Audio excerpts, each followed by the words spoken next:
78 కిలోమీటర్లు ప్రయాణం చేసేదానికి 8 గంటలు జగన్మోహన్ రెడ్డికి పడే అంత ప్రజాదరణ ఉందంటే నీ యొక్క రెడ్ బుక్ భయపడినారా?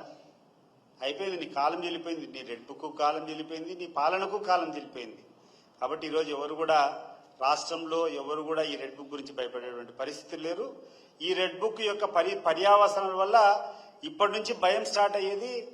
ఎవరైతే రాసుకున్నారో ఈ రెడ్ బుక్ వాళ్ళకి భయం స్టార్ట్ అవుతుంది ఈ రోజు నుంచి, రేపటి నుంచి ఎట్లా జరగాలనే దానికి.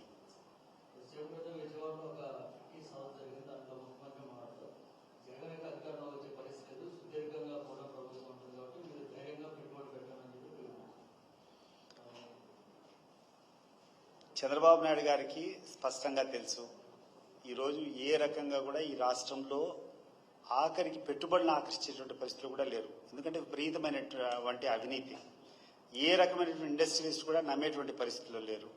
కాబట్టి ఆయన రకరకాల అబద్ధాలు చెప్పేదానికి పూనుకున్నారు.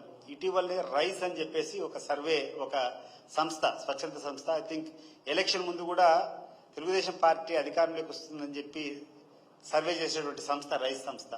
ఆ రైస్ సంస్థ ఇటీవల సర్వే చేసి ఒక రిపోర్ట్ ఏదో ఇచ్చినట్టుంది. దాంట్లో చూస్తే 163 మంది ఈరోజు తెలుగుదేశం పార్టీ శాసనసభ్యులు ఉంటే తిరిగి దాంట్లో గెలవగలిగిన వాళ్ళు 30 మంది కూడా లేరని చెప్పి ఈరోజు ఆ రిపోర్ట్ ఇస్తా ఉంది. దాన్ని బట్టి చంద్రబాబు నాయుడు గారు ఎంత గొప్ప వ్యక్తో, లేకుంటే వాళ్ళ పార్టీ ఏ రకంగా ఉందో ఆయన అర్థం చేసుకోవచ్చు.